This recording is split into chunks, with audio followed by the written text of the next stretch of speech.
വ്യാജവാർത്ത കൊടുത്താൽ ആ മാധ്യമത്തിന് 5 വർഷം അടച്ചുപൂട്ടൽ. കേട്ടപ്പോൾ ഇന്ത്യയിലാണെന്ന് കരുതിയോ? എന്നാൽ അല്ല, പാകിസ്ഥാനിലാണ് സംഭവം.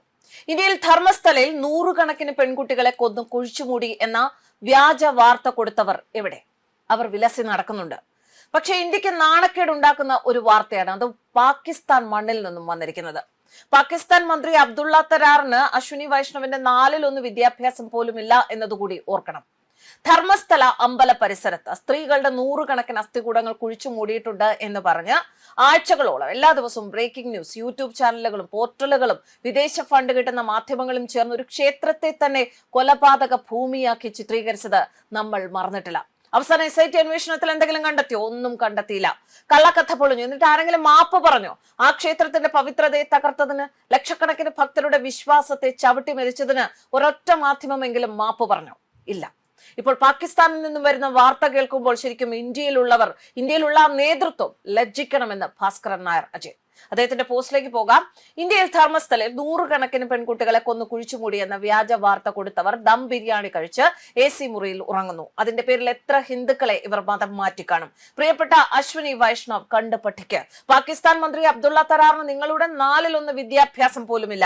പാകിസ്ഥാന്റെ പുതിയ foreign media facilitation guide lines 2026 പാകിസ്ഥാനിൽ പ്രവർത്തിക്കുന്ന വിദേശ മാധ്യമങ്ങൾക്കും അവരുമായി സഹകരിച്ച് പ്രവർത്തിക്കുന്നവർക്കും വേണ്ടിയുള്ള മാർഗനിർദ്ദേശങ്ങൾ കണ്ടു പഠിക്കണം. ഇന്ത്യയിലെ ഗാന്ധിക്ക് പഠിക്കുന്ന സർക്കാർ. പാകിസ്ഥാനിൽ ഇനി വിദേശ മാധ്യമങ്ങൾക്ക് ഇസ്ലാമാബാദ്, ലാഹോർ, കറാച്ചി കഴിഞ്ഞാൽ ഒരു നഗരത്തിലേക്കും NOC ഇല്ലാതെ പോകാൻ പറ്റില്ല.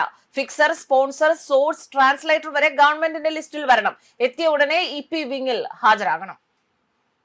പൂർണ്ണമായി മാധ്യമങ്ങളെ പൂട്ടാനുള്ള നിയമം, അതെ, അതാണ് വേണ്ടത്. ഇന്ത്യയിൽ മാധ്യമ നിയമം ശക്തമാക്കണം എന്ന് പറയുന്നതിന്റെ കാരണം ഇതാണ്.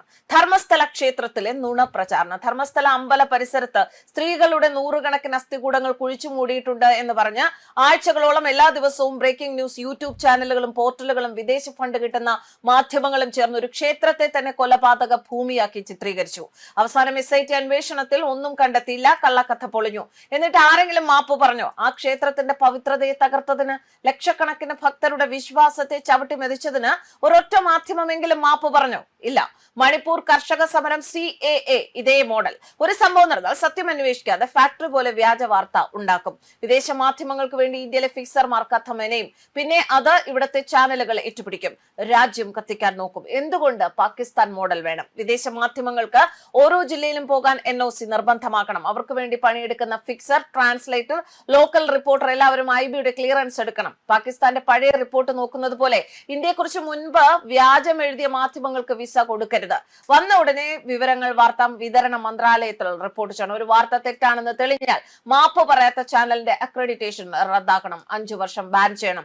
സ്വാതന്ത്ര്യം എന്ന് പറഞ്ഞാൽ വിശ്വാസത്തെ, രാജ്യത്തെ, അമ്പലത്തെ തകർക്കാനുള്ള ലൈസൻസ് അല്ല. പാകിസ്ഥാന് പോലും മാധ്യമങ്ങളെ നിയന്ത്രിക്കാൻ ധൈര്യമുണ്ട്. ഇവിടെ എന്തുകൊണ്ടില്ല? BBC ചാനലുകൾ ഇന്ത്യയിൽ വന്ന് നമ്മുടെ പ്രധാനമന്ത്രിക്കെതിരായി വരെ വ്യാജ വാർത്ത ചമയ്ക്കുമ്പോൾ ഉറങ്ങുന്നത് ശരിയാണോ?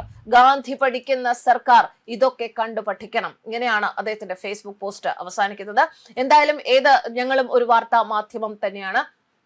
എന്ത് വാർത്തകൾ വരുമ്പോഴും ആ വാർത്തകളുടെ പിന്നിലെ സത്യാവസ്ഥ പരിശോധിക്കണം എന്നത് ഒരിക്കൽ കൂടി അടിവരയിട്ട് പറയുകയാണ്. പരിശോധിക്കുക മാത്രമല്ല, മനുഷ്യനാണ്, എന്തെങ്കിലും പിഴവുകൾ സംഭവിക്കുകയാണ് എങ്കിൽ തുറന്ന് അത് പറഞ്ഞ് ഖേദപ്രകടനം നടത്തുക, മാപ്പ് പറയുക എന്ന മാന്യത കൂടി മാധ്യമങ്ങൾ കൊണ്ടുവരണം എന്നുള്ളതും ശരി തന്നെയാണ്.